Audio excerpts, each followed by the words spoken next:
పిల్లలకి summer holidays ఇచ్చినప్పుడేమో వాళ్ళకి summer holidays ఎప్పుడెప్పుడు అయిపోతాయా, స్కూల్స్ ఎప్పుడెప్పుడు రీఓపెన్ అవుతాయా, వాళ్ళ అల్లరి భరించలేకపోతాం, తొందరగా స్కూల్స్ ఓపెన్ అయితే బాగుండు, ఈవినింగ్ వరకు స్కూల్లోనే ఉంటారు కాబట్టి వీళ్ళ అల్లరి నుంచి కొంచెం తప్పించుకోవచ్చు అని ఇలా ఆలోచిస్తుంటాం. ప్రతి ఒక్క తల్లిదండ్రులు ఇలాగే ఆలోచిస్తుంటారు. కానీ రేపటి నుంచి ఇంకా స్కూల్స్ అయితే ఓపెన్ అవుతాయి అనగానే అందరికీ ఎలా ఉందో మరి, నాకైతే మాత్రం మా పాప స్కూల్కి వెళ్ళిపోతుంది ఇంకా రేపటి నుంచి అనగానే నాకు ఏదో తెలియని దిగులు అయితే మొదలైందనమాట. 2 డేస్ నుంచి అలాగే అనిపిస్తుంది. ఎందుకంటే ప్రతి తల్లి కూడా నాకు తెలిసి ఇలాగే ఆలోచిస్తూ ఉంటుంది. పిల్లలు అల్లరి చేసినప్పుడు అరుస్తుంది. కానీ వాళ్ళ దగ్గరగా లేకపోతే కొంచెం కూడా తట్టుకోలేదనమాట.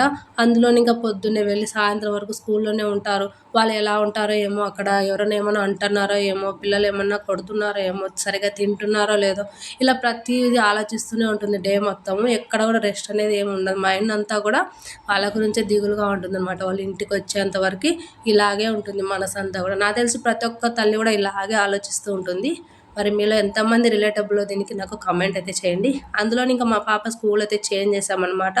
వాకబుల్ డిస్టెన్స్ కూడా కాదు, బస్కి అయితే వెళ్ళి రావాలి కాబట్టి ఇంకా కొంచెం భయం అయితే ఉంది.